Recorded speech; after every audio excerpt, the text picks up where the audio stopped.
आषाढी वारी आहे की नाही। आणि महाराष्ट्राच्या कान्याकोपऱ्यातून त्या वारीसाठी समस्त जनसमुदाय तिथे एकत्र होत असतो। आणि त्यानंतर नंबर 2 ला जर का कोणती वारी श्रेष्ठ असेल तर ती आहे माझ्या नादबाबाची पैठणची वारी। आणि पैठणच्या वारीला जत्रा म्हणत नाही बरं का, जत्रा यात्रा ही हौशा नवशेची असते। जे इतक्या लांब चालत चालत जाते तिथं जाऊन कुळकुळा घेत बसते, तिथं जाऊन नातवासाठी खेळणे घेत बसतात, घोंगड्या घेऊन येते, चिवडा घेऊन येते, ती यात्रेकरू लोक ते असतात। पण नादबाबाची झाली, पांडुरंगाची माऊलीची झाली, ही यात्रा नाहीये, ही वारी आहे। आणि वारी ही जन्म मरणाचा फेरा चुकवत असते, म्हणून ती वारी असते। आणि वारी केल्याच्या नंतर संत कृपा ईश्वर कृपा देवा जीवावर होत असते। म्हणून आपल्या महाराष्ट्राच्या पवित्र भूमीमध्ये नंबर 2 ची वारी जर का मोठी कोणती असेल ती आहे नादबाबांची। आणि आजच्या षष्टीच्या दिवशी माझ्या नादबाबाने देह ठेवलं होतं, म्हणून त्याला षष्टी म्हटले गेलेले। षष्टीचे अनेक कारण आहेत। षष्टीला भगवान दत्तात्रयाचं जे आराध्य आहे, भगवान दत्तात्रयाचे जे मुख्य उपासक आहे ते जनार्दन स्वामी यांचा जन्म षष्टीच्या दिवशी झाला। त्याच्यानंतर जनार्दन स्वामीला षष्टीच्या दिवशीच माझ्या दत्त भगवंताचं दर्शन झालं। या षष्टीच्या दिवशीच नादबाबांचा जन्म झाला। षष्टीच्या दिवशीच नादबाबाला जनार्दन स्वामींचं दर्शन झालं। आणि ह्या षष्टीच्या दिवशीच एकनाथ महाराजांना नादबाबाला जनार्दन स्वामीने दत्त रूपामध्ये दर्शन दिलं। आणि ह्याच षष्टीच्या दिवशी जनार्दन स्वामीचा देह ठेवला। ह्याच षष्टीच्या दिवशी माझ्या नादबाबाने जल समाधी घेतलेली। असे सुंदर सगळे पर्व एकत्रित आलेत, म्हणून याला षष्टी म्हटले गेलेलं आहे।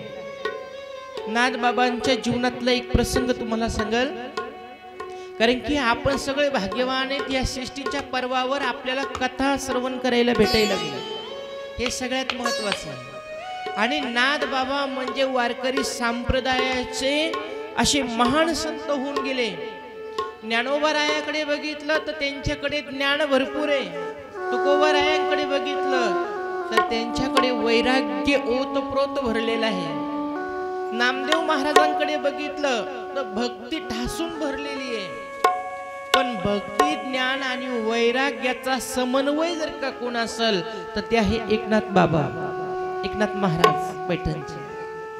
आणि एकनाथ महाराजांच्या जीवनामध्ये असा प्रसंग आला की एकनाथ महाराज हे आपल्या गुरुच्या इथं सेवेला असताना, गुरुची सेवा करत असताना गुरुजीने त्यांना काही काम सांगितलं, सेवा सांगितली। कारण की ते दौलताबादचे किल्लेदार होते। आणि त्यांनी नादबाबाला सांगितलं, म्हणले नाथा, माझा काही हिशोब पूर्ण करायचा राहिला, तो हिशोब तू पूर्ण कर आणि सकाळी मला याचा सगळा हिशोब सांगून दे। आणि सगळे कागदपत्र एकत्र केलेत, नाथ महाराजांजवळ दिलेत। आणि नाथ महाराजांना सांगितलं एवढी सेवा पूर्ण कर।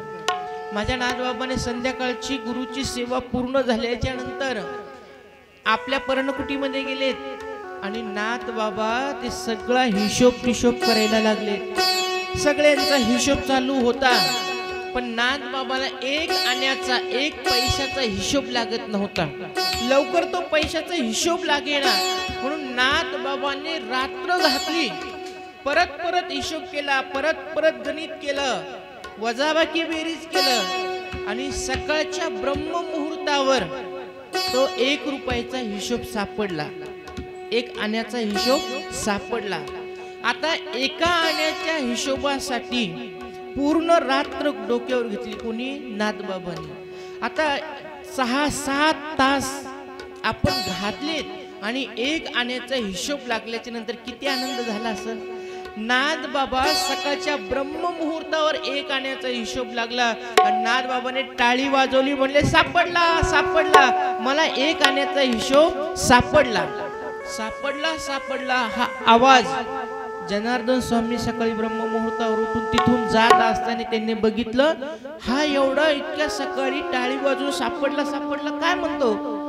जनार्दन स्वामी नाथबाबा जवळ गेले आणि नाथबाबाला विचारलं, म्हणले अरे नाथा तुला काय सापडलं, इतक्या सकाळी तुला काय सापडलं. त्यांनी सांगितलं, गुरुजी सांगू, तुम्ही जो मला हिशोब करायचं सांगितलं होतं ना, तो हिशोब रात्रीपासून करतो, पण मला एक आण्याचा हिशोब सापडत नव्हता आणि तो मला सापडला तुमच्या कृपेनं. आत्ता मला एक आण्याचा हिशोब सापडला, म्हणून मला आनंद झाला आणि मी टाळी वाजवली. जनार्दन स्वामी काय म्हटले माहिती का? जनार्दन स्वामी म्हटले, नाथा, व्यावहारिक जीवनातला, प्रापंचिक जीवनातला तुला एका आण्याचा हिशोब सापडत नव्हता, तो एक आण्याचा हिशोब तुला सापडला, ते एवढा आनंद झाला. पण ह्या जगतरूपी प्रपंचामध्ये आपण आल्याच्या नंतर संसाराचे गणित करत करत आयुष्य चाललेलं आहे. या संसार रूपी आयुष्यामध्ये घालत असताना संसाराचा कधी हिशोब केला का, आयुष्याचा कधी हिशोब केला का तू? अरे नाथा, ह्या हिशोबाचं सोडून दे, आयुष्याचा, जीवनाचा हिशोब कर. आणि ह्या जीवनामध्ये एक आणा म्हणजे ईश्वर आहे, आणि तो ईश्वर जर का तू सापडला तर तुझं जीवन सार्थकी होईल. जितका आनंद तुला एक आणा सापडल्यावर झाला ना, तितकाच आनंद तुला ईश्वर झाल्यावर सापडला पाहिजे. तो खरा आनंद आहे तुझा. आणि नाथबाबाच्या मनावर ही गोष्ट कोरली गेली, मनाला लागली ती गोष्ट, की आपल्या गुरुजीने आपल्याला सांगितलं की जसा तू एक आण्याचा हिशोब लावला तसं ह्या जीवनाचा हिशोब लावून ते एक देवाला प्राप्त करून घे. इतका आनंद झाला. आणि गुरुचा सहज बोलणे हित उपदेश, सहज बोलले जनार्दन स्वामी. आणि नाथबाबाच्या मनावर ही गोष्ट लागली आणि नाथबाबाने पुढचं आयुष्य गुरुमंत्राचा जप करत करत करत करत इतकं सुंदर माझ्या भगवंताचं भजन केलं, गुरुमंत्राचा जप केला. आणि आजच्या दिवशी तो एक असणारा परमात्मा नाथबाबाला भेटला. बोली जनार्दन स्वामी महाराज की जय, बोली संत एकनाथ महाराज की जय. आजच्या दिवशी नाथबाबाला जनार्दन स्वामीने दर्शन दिले. तुम्ही मला सांगा, ह्या जगामध्ये आल्याच्या नंतर आपण हे जीवनाचा हिशोब केला पाहिजे की नाही? केला पाहिजे की नाही?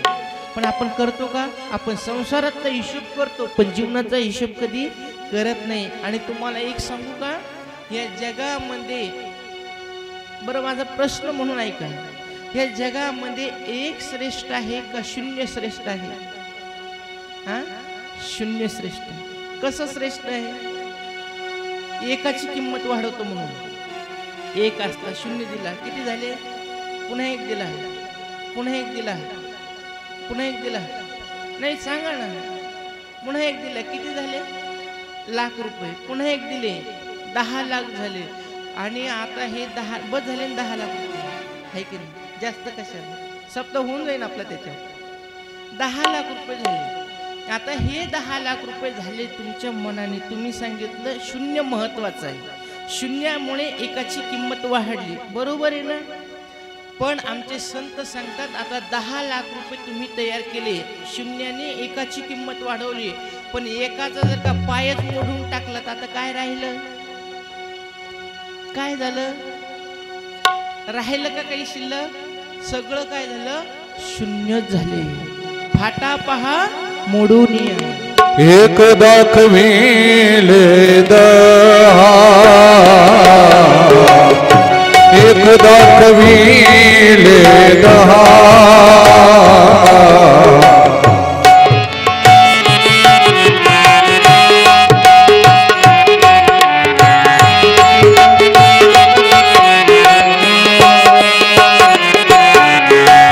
एक दाखविले दहा, एक दाखविले दहा.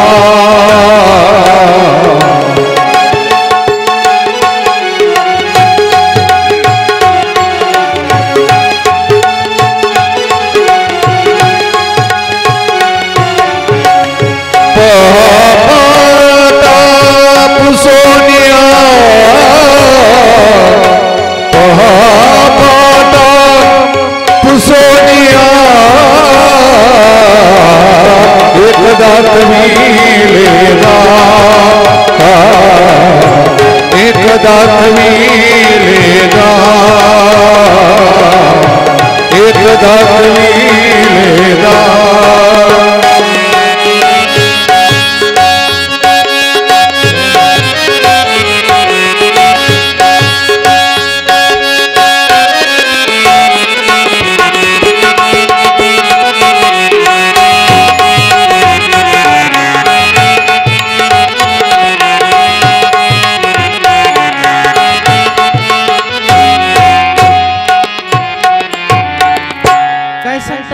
तुकाराम महाराज एके दाखविले 10 फाटा पहा पुसोनिया. आता माझा प्रश्न आहे, एक महत्वाचं आहे का शून्य महत्वाचं आहे? एक महत्वाचं आहे का शून्य महत्वाचं आहे? तुम्ही काय म्हटले? शून्य महत्वाचे. शून्याने एकाची किंमत वाढली, पण शून्य नसल, एकच नसल तर शून्याला काय किंमत आहे? आपलं उलट गणित असतं. पण सारासार विचार करून संत बोलत असतात. संतांनी सांगितलं एकच नसेल तर शून्याला काय किंमत आहे. मग तसं ह्या जगामध्ये सगळे लोक आहेत, पण देवच नसेल तर जगाला काही किंमत आहे का? ती नुसतं जत्रा आहे, तिथं देव नाहीये. म्हणून एक धरीला चित्ती आम्ही रुक्माईचा पती.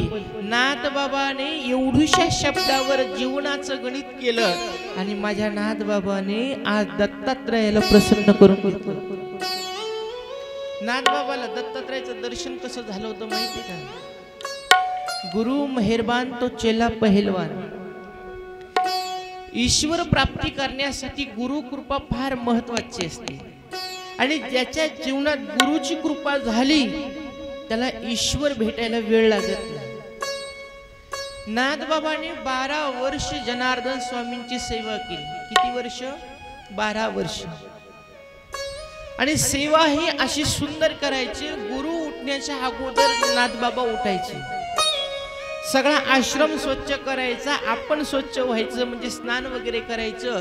गुरु उठल्यावर गुरुला आंघोळीला पाणी द्यायचं, गुरूंचे वस्त्र धुवून टाकायचे, गुरूंचे भांडे वगैरे घासून ठेवायचे, गुरूंच्या भोजनाची व्यवस्था, गुरु जे सांगतील ते काम नाथबाबाने 12 वर्ष केलं. आणि 12 वर्ष पूर्णत्वाकडे चाललेले होते. आणि गुरुला असं वाटलं, जनार्दन स्वामीला, की या नाथांनी माझी एवढी सुंदर सेवा केली. किती वर्ष केली? 12 वर्ष. आपण याला काहीतरी आशीर्वाद द्यायला पाहिजे. आणि जगातलं जीवनाचं सार्थक कधी होत असतं तर देवाचं दर्शन झाल्याच्या नंतर. या जगामध्ये आल्यावर आपण किती धन कमिलं हे कोणीही विचारणार नाही, कारण की ह्या जगामध्ये एकापेक्षा एक धनवान लोक आहेत. ह्या जगामध्ये तुम्ही मुलं बाळ किती जन्माला घातले हे कोणी विचारणार नाही. तुम्ही किती सुंदर दिसत होते हे रेकॉर्ड होणार नाही. तुम्ही किती विद्वत्ता कमवली हे रेकॉर्ड होणार नाही. किती वर्ष जगले हे कोणी विचारणार नाही. तुम्ही जगले कसे हे विचारणार आहेत लोक. म्हणून चांगलं जगता आलं पाहिजे. आणि जो व्यक्ती जीवनामध्ये सत्कर्म करत जीवन जगत असतो त्या व्यक्तीची कीर्ती जगामध्ये राहत असते. या जगामध्ये इतिहासाने पैशावाल्याचा इतिहास लिहिला नाही, या जगामध्ये मूर्खाचा इतिहास लिहिला नाही. जे परोपकारी जीवन जगले, जे लोकांसाठी जगले, त्यांचा इतिहास लिहिला गेलेला आहे. नाथबाबांना असं वाटलं 12 वर्ष पूर्ण व्हायला लागलेले. जनार्दन स्वामीने एक दिवस, गुरुवारचा दिवस होता आणि त्या दिवशी षष्ठीच होती. आणि गुरु कधीही आपल्या शिष्याची परीक्षा बघू शकतो आणि शिष्याची परीक्षा बघितली पाहिजे. शिष्य किती पाण्यात आहे, शिष्य किती निष्ठावान आहे, शिष्य किती श्रद्धावान आहे, ही परीक्षा गुरुने बघितली पाहिजे. नाथबाबाने सेवा करत असताना जनार्दन स्वामीने सांगितलं, नाथा आज संध्याकाळी मला जेवायचंय आणि मला गंगेच्या काठ्यावर जेवायचंय. कोणाला म्हणले? नाथबाबा. नाथबाबा म्हणले काही अडचण नाही, जेवणामध्ये काय घेणार? काही नाही म्हणले, नुसतं भाकरी घेऊन चल आणि एक कटोरा घेऊन ये जेवणाचा माझा. आणि नाथबाबाने एक कटोरा घेतला, त्यांची जी भाजी भाकरी सामग्री होती ती भाकरी घेऊन आली आणि नदीच्या तीरावर आले, गुरुसाठी सुंदर चटई अंतरली आणि तिथं गुरुजीला बसवलं, जनार्दन स्वामीला. जनार्दन स्वामी स्थानापन्न झाले आणि म्हटले, गुरुजी आता तुम्हाला भोजन वाढायचं, पण याच्यासाठी भाजी नाहीये, मी काही घरून दूध नाही आणलं, तुम्ही सांगितलं आज्ञासमनही सेवा, तुम्ही मला सांगितलं की नुसतं भाकरी घेऊन ये, म्हणून मी नुसतं भाकरी आणलं, याच्यासोबत खायला काही नाही आणलं. जनार्दन स्वामी सांगितलं काही अडचण नाही, ही माझी कुत्री आहे ना इथं, हिला बोलतो मी, थांब. आणि कुत्रीला बोलवलं जवळ आणि त्या कुत्रीचं दूध कटोऱ्यामध्ये काढलं. कुणी? जनार्दन स्वामी. कटोऱ्यामध्ये कुत्रीचं दूध काढलं, 2 भाकरी त्यांच्याकडनं घेतल्या, चुरल्या आणि दूध काला केला त्याचा आणि म्हणले, नाथा चल आज माझ्यासोबत तू जेव, आपण 2 जण सोबत जेवण करू.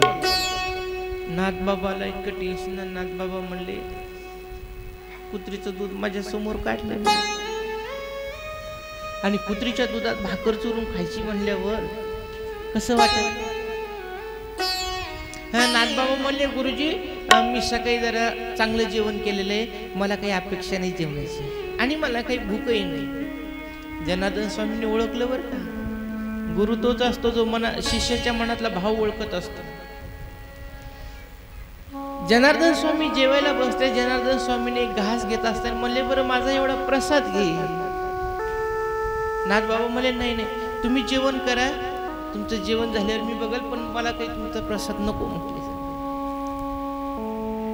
जनार्दन स्वामीने मस्त जेवण करायला सुरुवात केली. एकनाथ महाराज नुसतं बघत होते गुरुजीकडे. कुत्रीचं दूध कडून भाकर चुरून खायला लागले, जसं कामधेनूच्या दुधात भाकर खायला लागली, इतका स्वाद घ्यायला लागले गुरुजी. खाण्यावर ताव मारायला लागले, इतकं सुंदर भोजन करायला लागले. नुसतं बघितलं जेवण झालं गुरुजीचं. गुरुजीने काय केलं, हात धुतला त्या कटोऱ्यामध्ये आणि म्हणले, नाथा हा जर माझा कटोरा आणि एवढं धुवून आण. नाथबाबाने तो कटोरा घेतला आणि नदी काठावर गेले आणि धुण्यासाठी पाणी घेणार. एवढ्यात विचार केला, आपण एवढी गुरुजींची सेवा करतो, कधी त्यांच्या शब्दाला नकार दिला नाही आणि आज मघापासून आपल्याला गुरुजी म्हणायला लागले की माझ्यासोबत जेवण कर, एक घास तरी घे. आपण काही कुत्रीचं दूध असल्यामुळे त्याच्यातलं काही खाऊ शकलो नाही, पण गुरुजींनी सगळं पुसून खाल्लेलं आहे. त्यांचा प्रसाद म्हणून एक थेंब पाणी आपण ह्या कटोऱ्यातला आपल्या मुखात घ्यायला पाहिजे. तो प्रसाद आहे गुरुचा. आणि त्यांनी तो कटोऱ्यातला हात धुतलेलं पाणी जे होतं गुरुजीचं ते आपल्या तोंडामध्ये घेतलं ना, ओम जनार्दनाय नमः म्हटलं. कटोऱ्यामधलं थोडस प्रसाद म्हणून पाणी मुखामध्ये टाकलं, कटोरा धुतला, पाठीमाग ओळून बघितलं तर कुत्रीच्या जागी कामधेनू गाय उभी होती आणि जनार्दन स्वामीच्या रूपामध्ये प्रत्यक्ष दत्त भगवान उभे होते. बोली दत्त भगवान की. आणि माझ्या नाथ बाबाला आजच्याच दिवशी जनार्दन स्वामींनी दत्तात्रयाच्या रूपामध्ये दर्शन दिलं. कोणाला? नाथ महाराजांना. म्हणून सृष्टीचा काळ हा खूप प्रसन्न आणि खूप महत्वाचा काळ आहे. नाथ बाबाच्या इथं नाथ बाबाने 12 वर्ष गुरुची सेवा केली. किती वर्ष? 12 वर्ष. काही ठिकाणी सांगितलं 36 वर्ष. देवाने 12 वर्ष नाथ बाबांची वेगवेगळ्या रूपात सेवा केलेली. एका हरी रूपात, एकदा 12 वर्ष केशव रूपामध्ये आणि एक 12 वर्ष श्रीखंड्याच्या रूपामध्ये. आणि श्रीखंड्याच्या रूपामध्ये देव का नांदला तर त्याचं एकमेव कारण आहे नाथ बाबाची गुरुभक्ती. त्या गुरुसेवेचं एवढं ऋण देवावर झालं होतं की नाथांची सेवा आपण करायला पाहिजे, नाथाचं ऋण आपण फेडलं पाहिजे. म्हणून माझ्या जगत नियंता भगवान श्रीकृष्णाने श्रीखंड्याचं रूप घेतलं. नाथ बाबाच्या इथं गडी म्हणून राहिले, सेवा करू लागले. आता घरामध्ये गड्याला काय काम नाही सांगत मालक लोक. बरं आता इथे एक प्रश्न आहे, नाथ बाबाचं जीवन चरित्र जर का बघितलं तर नाथ महाराजाला लोक काय म्हणतात? विष्णूचा अवतार आहे. विष्णू आहे कोण? नाथ बाबा. मग नाथ बाबा जर का विष्णूचं रूप आहे तर विष्णू श्रीखंड्याच्या रूपामध्ये नाथांच्या सेवेसाठी होता. नाथांच्या सेवेमध्ये होता. मग विष्णूच्या रूपात नाथबाबा पण आहे, विष्णूच्या रूपामध्ये श्रीखंडे आहे. मग नाथबाबाने श्रीखंड्याची सेवा का घेतली, देवाची सेवा का घेतली, तर त्याचं एकच कारण आहे, एकच विचार आपण ह्या ठिकाणी करू शकतो की नाथ बाबा हे संत आहे आणि संत असल्यामुळे त्यांनी ती सेवा घेतली. आणि संत हे विवेकी असतात. संतांनी विचार केला जीव रूपाने सगळे सारखेच आहेत आणि जीव रूपाने एकमेकांची सेवा करतात. आता श्रीखंड्याच्या रूपाने 12 वर्ष कावडीने पाणी वाहे हा श्रीखंड्य. पण एक दिवसचा असा प्रसंग झाला, द्वारकेला मदनराय म्हणून एक भक्त होते देवाचे. कोण? मदनराय. आणि त्या मदनरायाने खूप अनुष्ठान केले द्वारकेला आणि भगवान श्रीकृष्ण मला प्राप्त होत नाहीये म्हणून थोडी तळमळ लागली. भगवंताने त्यांना स्वप्नामध्ये दृष्टांत दिलं की मी काही सध्या महाराष्ट्र गुजरातमध्ये नाहीये, मी द्वारकेमध्ये नाहीये, मी सध्या महाराष्ट्राच्या पैठण क्षेत्रामध्ये श्री संत एकनाथ महाराजांच्या इथं श्रीखंड्याच्या रूपाने सेवा करतो. तुला माझं दर्शन घ्यायचं असेल ना तर महाराष्ट्रामध्ये तू ये आणि पैठण क्षेत्रामध्ये माझं दर्शन तुला होईल. मदनराय द्वारकेहून पायी यात्रा करत करत पैठणला आलेत आणि विचारलं की नाथबाबांचं वाडा कुठे? म्हणले हा वाडा आहे गावामध्ये, इथं समोर जा, इथं तुम्हाला सुंदर असं नाथबाबांचं दर्शन होईल. तो मदनराय त्या ठिकाणी नाथबाबाच्या वाड्यामध्ये गेला आणि नाथबाबाच्या वाड्यामध्ये गेल्यावर नाथांचं दर्शन घेतलं. नाथांना विचारलं, म्हणले महाराज तुमच्या इथं कोणी श्रीखंड्या नावाने राहतात का? म्हणले हो, माझा गडी 12 वर्षापासून इथं सेवा करतो. त्याच्या डोळ्यातून अश्रू आले त्या मदनरायच्या. ते म्हटला महाराज तुम्ही किती भाग्यवान आहे, किती पुण्य तुमच्या गाठी असल की जगाचा नियंता भगवान परमात्मा 12 वर्षापासून तुमच्या जवळ राहतो, तुमची सेवा करतो. श्रीखंड्या जो म्हणतात ना तुम्ही, तो काही तुमचा गडी नाही, सेवक नाही. चंदन उगवणी करी, श्रीखंड्या चंदन उगवणी करी.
श्रीखंड्याच्या रूपाने राहतो, तो तुमचा गडी नाही, सेवक नाही, तो साक्षात जगत नियंता परात्पर नारायण तुमच्या इथं श्रीखंड्याच्या रूपाने राहतो.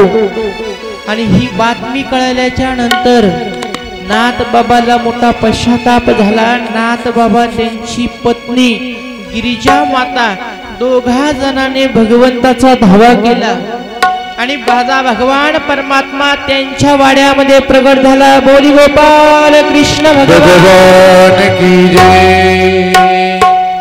आणि महाराष्ट्रातलं हे दैवत नाथ बाबाच्या वाड्यामध्ये प्रगट झालं आणि नाथ बाबाने विचारलं, म्हणले देवा मी अज्ञानी आहे, मी मूर्ख आहे, पण तुला तरी कळायला पाहिजे, तू माझी सेवा केली, असं मी काय केलं म्हणून तू माझी सेवा केली?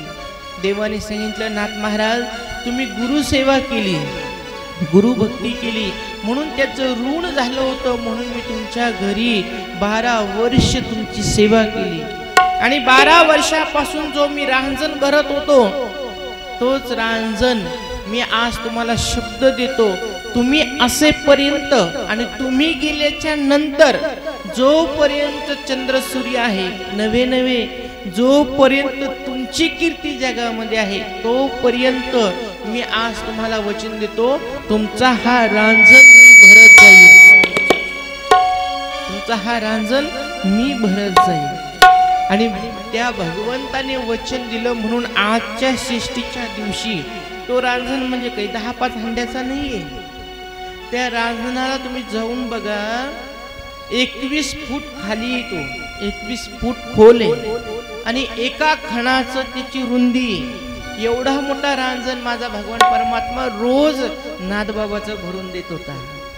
आणि तुम्ही माना किंवा नका मानू, पण एक गोष्ट सत्य आहे, भगवान परमात्मा आज पैठणला येऊन जेव्हा भगवंताची घागर पडल त्याच वेळेस त्या हौदातून पाणी बाहेर येतं, त्या रांजणातून पाणी बाहेर येतं। भगवंताचं पाणी पडल्याशिवाय तो हौद भरतल्या जात नाही। एवढा सुंदर प्रसंग त्या ठिकाणी नाथबाबाच्या जीवनामध्ये सांगितलेला आहे। आणि त्याच नाथबाबांनी बऱ्याच वेळेस आपलं मरण चुकवलेलं होतं, पण आजच्या षष्टीच्या दिवशी नाथबाबाने गोदावरीच्या तटावर जाऊन सुंदर असं रामकृष्ण हरीचं भजन केलं आणि सगळ्यांसमक्ष नाथबाबा त्या गोदावरीच्या पात्रामध्ये उतरलेत, कमरेपर्यंत गेले, छातीपर्यंत गेले, गळ्यापर्यंत गेले, लोक बघत होते पण कोणी बोलत नव्हतं, लोकांना भुरळ पडल्यासारखी झाली आणि नाथबाबा भजन करत करत करत पाण्यामध्ये गेले, पाणी रूप होऊन गेले। कोण? नाथ महाराज। आणि आजच्या षष्टीच्या दिवशी त्यांनी आपला देह या पवित्र गोदावरीच्या पात्रामध्ये ठेवलेला आहे। म्हणून आपल्या सर्व वारकरी संप्रदायाचं जे भागवत धर्म आहे ना, त्या भागवत धर्माला खांब देण्याचं काम कोणी केलेले? नाथ महाराजांनी। आता हे जे खंबे उभे राहिले, हे खंबे मजबूत आहे म्हणून वरचा स्लॅब चांगला आहे, खंबे जर का चांगले नसतील तर घर उभा राहील का? नाही। हे मंदिर उभा राहील का? नाही राहणार। मग हे भागवत धर्मरूपी जे मंदिर उभा केलेलं आहे त्या मंदिराचा खांब म्हणजे नाथ महाराज आहे। आणि त्या नाथ महाराजांची आज षष्टी आहे, या पवित्र षष्टीच्या पर्वावर आपण सगळेजण शिवपुराण ऐकायला लागलो, हे आपलं परम भाग्य आहे। त्या नाथबाबांचं थोडंसं भानुदास एकनाथ भजन करू आणि हीच पुष्पांजली आपण नाथबाबांना अर्पण करू। सगळ्यांनी टाळी वाजवून भजन करायचं। आपण शरीराने तिथं नाही गेलो पण मनाने आज पैठणमध्ये जायचं, नाथबाबाचं भजन करायचं। जे टाळी वाजून भजन करणार नाही त्याला शेजाऱ्या बसणाऱ्याची शपथ। आता भजन करायचं का नाही करायचं बघत सकल सत्तांचा राजा राजा, सकल सत्तांचा राजा राजा, सकल सत्तांचा राजा